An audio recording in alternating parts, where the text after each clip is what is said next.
This is the Midnight Shad0w, your last call for UFC 329 before Saturday's Showdowns. This is strictly for live men, not for fresh men. Yo, casuals, you're welcome on in. But this is the home of the savages. Be aware. Let's go.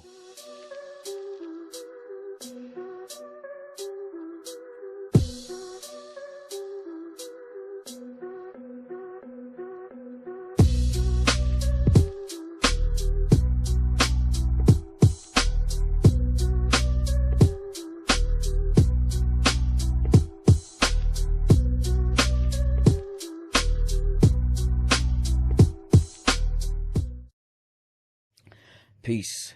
Welcome everybody back to the channel. Welcome in to the Midnight Shad0w, the original MMA Ramble, your last call before Saturday's Showdowns. This is the show for me. We're going to hit you with the pass list. We'll talk about media day. We'll show you the odds. Talk about anybody, shout out anybody who has entered a Shadows Eco Challenge. Thank you for those who have. For those of you who haven't, I'll keep my hands down so you don't see what I am giving you. Not entering my challenge. Who in the hell? Let me just stop. All right. The pass list. Now, you may be wondering, what is the pass list? Well, here's the pass list. The pass list is a list of the fights that we have no intention of betting on this week. We give you the pass list every week. This week, we've got 4 that did not make it to our board for whatever reason. We'll start off with Gable Stevenson and Alicia Ellison. Now, there are a few reasons this fight did not make the cut. Number 1, opened up at minus 2,500. Even looking to put this in a parlay, waiting till moving day. Wednesday's traditionally moving day with the lines. Even waiting till moving day on this fight to try to see what the methods would bring. When I first looked at it on my book, it was minus 4,000. I have never even seen. It was ridiculous. Listen, when Bleed was doing the tail of the tapes and I went to go put them in, I said, Bleed, yo, what's going on here? You got Gable Stevenson minus 250 and Alicia Ellison plus 110. I said, those are not the odds that were on the sheet I gave you. He said, well, I didn't think those other ones were right. They were way too, yeah, especially for a guy making his UFC debut. All right, against another man who's already made his UFC debut. And even if Gable Stevenson wins in the first round, I don't know if it justifies those odds. We've seen first round winners before, minus 600, minus 700, minus 900, minus 4,000. What are we doing? What are we doing, books? Minus 4,000? Come on. Come on. I'm tempted to put a quarter unit on Alicia Ellison just in case. Just to punish it. Just to punish it in case Ellison shock world as he said he would at media day. Which moves me right in to the next one. King Green, Terrence McKinney. This fight was big at media day. Listen, I stayed off of this. I think Terrence McKinney is very live to win this fight. He is the favorite in this fight. As you know, if you know, we operate on a process here. We do not go outside of the process. That is not the way to get to the top of the mountain, and that's where we're headed. So we stick to the process. The process says King Green is going to win this week. Either way, I like the under. We didn't even take that just in case King Green is going to win. The way King Green is going to win is about outlasting Terrence McKinney in this one. If he can get past the first round, his chances of winning skyrocket through the roof. Terrence McKinney wins most of his fights in the first round. If you know it, you know. Next up, Corey Sandhagen, Mario Batista. The reason we stayed off of this one is because of in-house disagreements, which is the agreed upon method of procedure. You know, we got more than one person. There's more than me picking fights out here. There's more than me researching. So when we dig into these things, when we go after everything, and we put it all on the table at the end of the week or in the middle of the week or whenever we get all of this stuff done, when we put it all on the table, half the board was on Corey Sandhagen and half the board was on Mario Batista. That is not how you bet and win consistently. We stayed off of this one. I personally like Mario Batista. Our official position on North Coast, if you're tracking, our official position is Corey Sandhagen on this one. We're going to ride or die on our official record with Corey Sandhagen. The next one, the last one on the pass list before we move on, Max Holloway or Conor McGregor. This is an easy pass for us because it seems so easy to pick Max Holloway here. We know who Conor McGregor is. Fantastic. The notorious one. Quite honestly, could be in the top 3 of the greatest fighters of all time. That is no fluff. All right. If you watch MMA, you know that's no fluff. Even the casuals know. All right. Conor McGregor hasn't got a win in 6 years, 5 months. Okay. He hasn't been in the ring in over 4 years. Who's showing up? He's at a different weight class than he usually is. Who's showing up? Is the notorious one back at 38 years old? We're going to find out tomorrow. I can't wait to find out. But I'm keeping my money in my pocket for that one because, as I said, in-house disagreements kept us off the Terrence McKinney fight, King Green fight. In-house disagreements kept us off Mario Batista and Corey Sandhagen. There was no disagreements, okay, in-house about this one. But Conor McGregor is. You hear me? You feel me? Conor McGregor is. He always has been. This fight will tell us if he always will be. Alright? Come get with me on this one. That's the pass list. And as of now, the pass list is in the past on this one. I'd like to talk about Media Day for just a second. If you guys got time, Media Day was fantastic. This week I seen a little bit of talk, a little bit of chatter on social media about how it didn't feel like a Conor McGregor fight week from the past. You know, my initial reaction to that, especially on a show, my show, like the Midnight Shad0w, is no shit. Conor McGregor ain't fucking years. Like, yeah, what are you saying? Deeper, actually, analytical, the social media, the correspondent in me wants to say, Media Day lit it up. It felt like the old school Conor McGregor Media Days. It was fantastic. People were cheering. One of my favorite things about this Media Day is they asked every single one of them boys and girls that came up there, asked them all. Even the theys. They asked the theys. All right? They asked them all. What do you think about McGregor or Holloway? Who do you got? Now listen, this is fantastic because some of them kept it real. Some of them played it off. You know, some of them laughed it off. One of my favorites was Robert Whittaker. Whittaker pulled no punches whatsoever, man. I love Robert Whittaker. He said, yeah, I'm going with Max Holloway. And I said, why? He said, because I like Max Holloway. Oh, my God. Ouch. Ouch. Conor's face had twist up a little at that one at the table. Now, Patty came out. The reporter tried to glaze him. Patty, you got the largest reception out here today. Patty said, whoa, slow down on that, buddy. I think we all know who got the largest reception here. And then you point it down and start talking about the notorious one being back. He was right.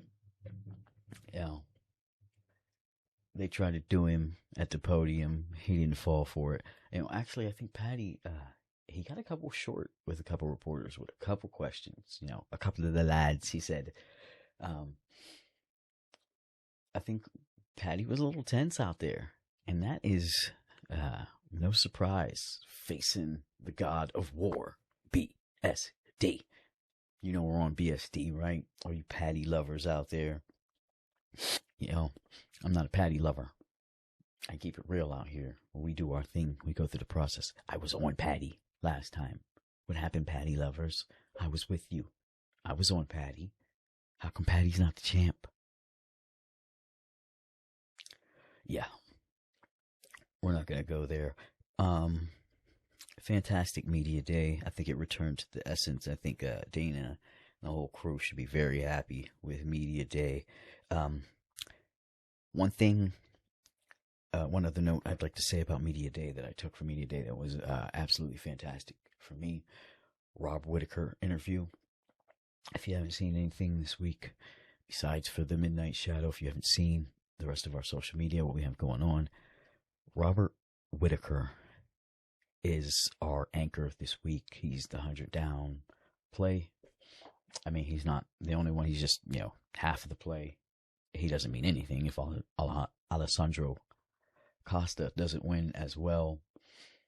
Robert Whittaker's fight is a much closer fight on paper. He's moving up a division. There's a lot going on. Robert Whittaker said, he was losing the love of the fight. Not that he didn't have it in him, not that he didn't want to do it. He just said the camps the last 2 times were pretty bad. He did not like dealing with weight cuts. He missed his family and his kids while he was away on these camps, He's from a different part of the world. Sometimes they bring it to this fight's in Vegas. I'm pretty sure him and his crew been here for over a month preparing, getting ready for this fight. He said, and I'm pretty sure the fight being in the summertime had a lot to do with this. They have 6 kids, the Whittaker family. They brought all the kids. He brought his wife. They brought everybody to the fights. He said it was not an easy travel. It wasn't a fun travel. He made the comment. He said they had about 1 million hours of Bluey uploaded. Now I can relate to that. That had me on the floor. I enjoyed Robert Whittaker's media day interview 1,000 times 1,000. And even more importantly than how many episodes of Bluey he had loaded up, we got money on Robert Whittaker, all right? We doubled down on Robert Whittaker this week. 2 units with the 100 down special and premiere play. Robert Whittaker moving up in weight class. This was a tough decision. Was this too much volatility in the fight? What was really going on here? We had to dig into it. And in the interview at the media day talk, nothing happened there that settled a fight. No fights were won. But he's very happy with the move in weight. The reporter asked him about, not having to cut weight. How was it not having to cut weight, this and that? And he said, whoa. I had to cut weight. Yeah. I didn't have to cut weight. But he said he got to eat a lot more filling things. He had a lot more energy. He was not as miserable in camp. He got to see his family and his kids. And he just had a great time in this camp. He said before, he didn't know how many fights he had left. And, you don't like for a guy to start talking about retirement. That is a big red flag. he wasn't talking retirement. He said that he's got, camps can go like this, that he's got more fights than he had, he's got a few fights left. And, that was great to hear. The fact that he loved this camp, the fact that he thinks this was his best camp in years, it gets me all fired up. Let's go. Robert Whittaker, 100 down. If you get a chance, those media day videos, they're still on YouTube. I mean, you can watch them. They're fantastic. Watch. Go ahead and watch. You can learn something about these fights. Not every day, not every media session, not every press conference do you get something from any of these fighters. But this time, Robert Whittaker gave us something real. I was very appreciative. That will have me watching more press conferences in the future. Another thing, the last thing about the press conferences that I want to talk about, and there was a lot going on in the press conferences. There was a lot I could talk about in the press conferences. One thing I feel bad for some of these foreign people with translators, and they try to talk themselves. BSD.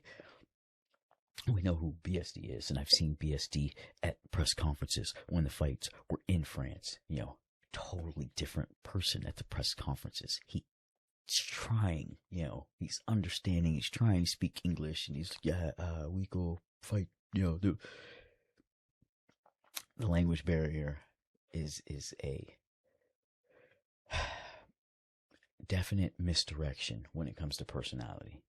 Listen, I don't know if you've had to deal with this situation before, but in my job, I've dealt with Spanish women who I thought were cold, a little standoffish, and I've come to find out that they weren't really cold. That wasn't their personality. They didn't speak English well, and they were trying to avoid talking. This affects how you come off to people, okay? And I've seen a little bit of that from BSD. Got into that. It's not what I wanted to get into. What I wanted to say was, and that's why this is the MMA Ramble, because I can say whatever the hell I want right here. There's no structure. This is my time. All right. If you're here with me, it's because you want to be. We take volunteers, not hostages. Remember that, for all walks of life. If they want to let them go, put your foot in their ass and send them on their way. Now listen to me.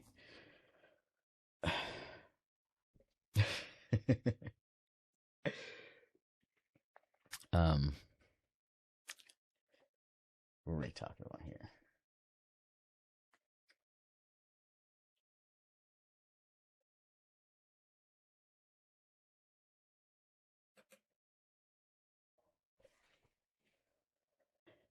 Robert Whittaker was asked,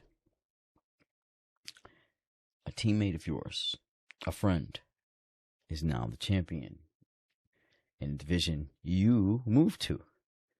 We're asking Robert Whittaker about this move, about aspirations for a championship.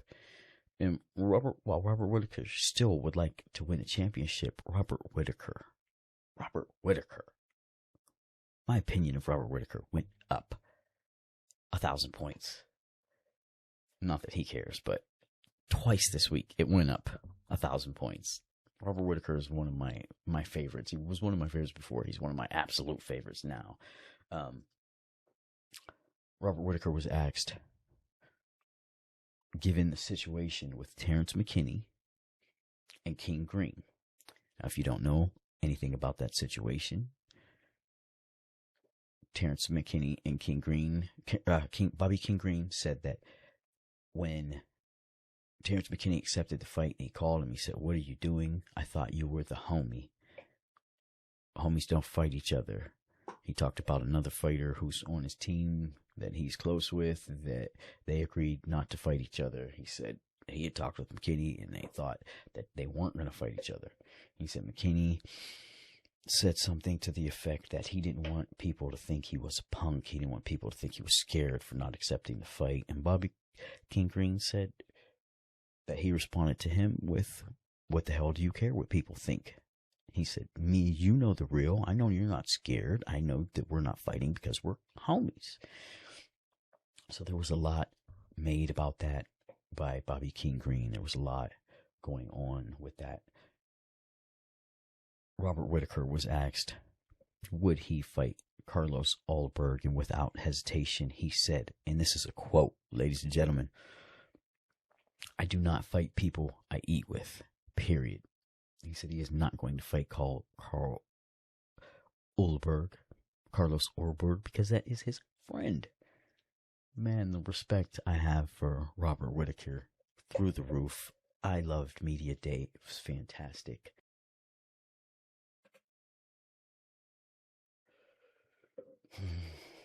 I'm just trying to look. I'm looking for movement here in these odds. I think Gandra opened at 150, but that's not a huge. And to be honest with you, all out there, this is some of the least movement that I've seen. Gable Stevenson's has come down to minus 1,700. Yay, I guess. The only fight that I see, I guess, significant movement on, and it's in the opposite way, is movement we don't want to see, and that is Robert Whittaker and Nikita Krylov. Robert Whittaker is minus 125 on bet 365. Man, I think he opened around 140 there. You know, I got him at a much higher number. I seen him at minus 170 on some books. Terrence McKinney, there's movement there. Terrence McKinney opened up this fight at around minus 166 that I first saw on the books that I use. He's down to minus 125. Mario Batista has dropped from plus 130 to plus 115. I expected that. I expected actually a higher flip on that. But Benoit Saint Denis is actually holding exactly steady. Plus minus 140, minus 130, back and forth. And Max Holloway and Conor McGregor, there's been virtually no significant movement in any of these odds. Nothing to talk about here. If you follow the Midnight Shadow, if you were with us a couple weeks ago, I talked about some line discrepancies that I had seen earlier in the week. Now they had corrected themselves by the time we got to the Midnight Shadow show. I won't get into the other one, but the big one that mirrors a little bit of what went on this week, it was Diego Lopez, Steve Garcia. Steve Garcia's knockout price was about, I want to say, 60 cents cheaper when it opened on the dollar than Diego Lopez's was. And that was incredible to me because Diego Lopez opened at as a minus 160 slight favorite. So how did Steve Garcia, have the better knockout price? I wondered that aloud. I wondered that on social media through the week, and then I talked about it in the show.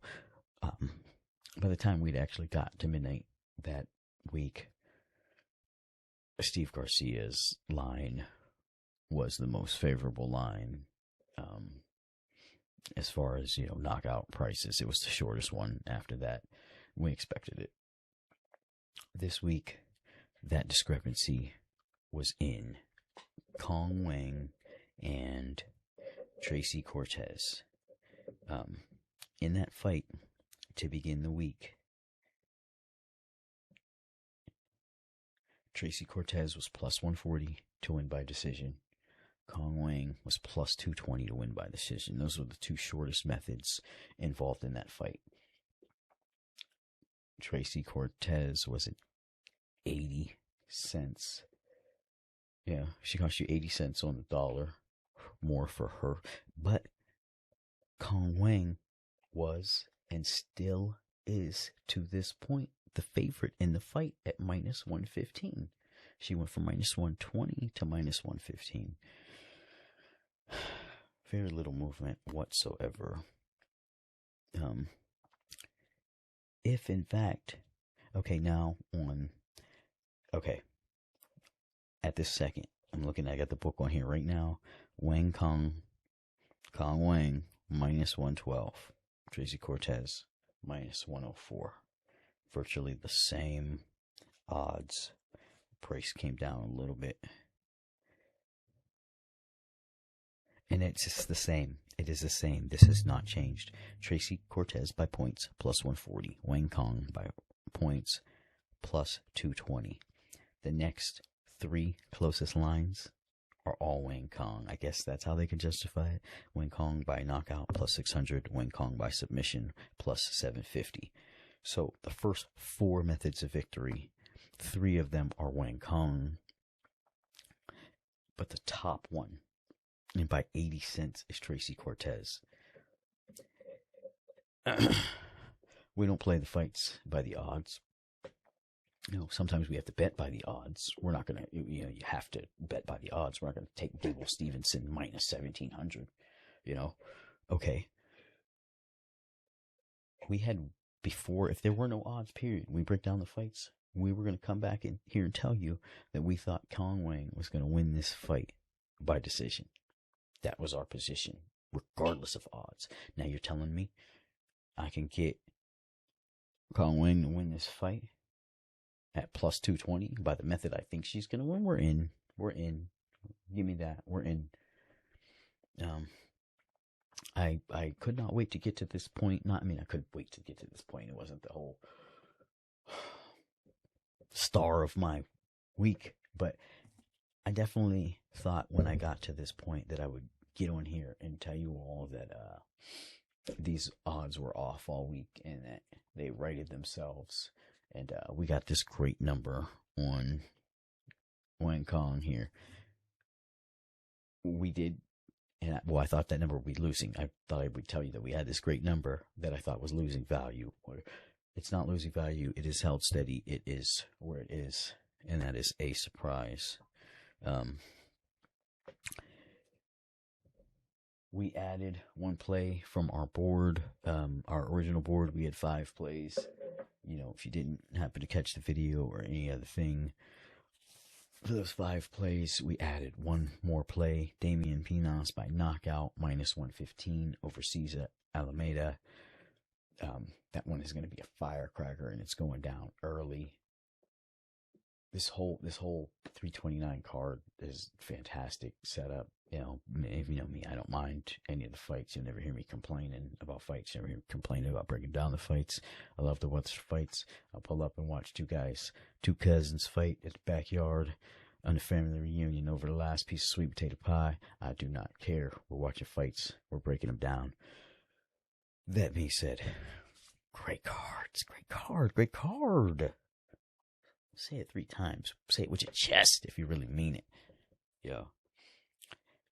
Thank you all for coming in and watching my show, The Midnight Shad0w. Therapeutic for me. The only other thing I would like to tell y'all about here, or the only thing I say I have for you here is we'd like to shout out all the entrants every week to our challenge on our website. We have a leaderboard. The challenge we have is the Shadows Ego Challenge every week. It's basically like a ladder. If you're not familiar with the challenge, you pick 7 fighters every week. It starts out at $5. If you win on your book, we don't accept money for the challenge. It's not our thing. We like to just list the leaders, give you a shout out. We give out prize money. We don't accept money. We give money for the challenge. You put in $5 challenge at your book. If you win, you move up on the leaderboard. We will accept your challenge the next week. Your 7-leg money line, parlay money lines only. We will accept your 7-leg parlay, your challenge, for $10. And if you keep winning, you keep moving up. That's how the challenge worked. If you need more details, they are at our website. Website is on the screen. Information's on the screen. All of our social medias, they're on the screen. Check us out. We've got 2 entries to the challenge this week. Mine is plus 537. Boom! You see it. You know it. You love it. And the ever faithful, the only one we can count on At least when it comes to the challenge. Every week, ever faithful, doing his thing, getting them in. Librarian, the homie, North Coast, respect. Librarian's challenge is plus 722. Alright. There you see the challenges. Yo, I'm getting out of here. Thank you, savages, for hanging out with me. If you did, yo, the show, it's for the lonely loners who are up at night. If you feel me, you know what I mean? We're up at midnight. We're up late. Alright? And if you didn't catch it and see it at midnight, it's because I was recording it at midnight. Then I had to edit the full thing. So, of course you didn't see it at midnight. It wasn't done yet. Alright? Damn it. I could record it at 10, but then it wouldn't be the Midnight Shadow. Man, I'm out of here. Hey, good luck on all your bets tomorrow. All the real savages, they know what to do. I'm out of here.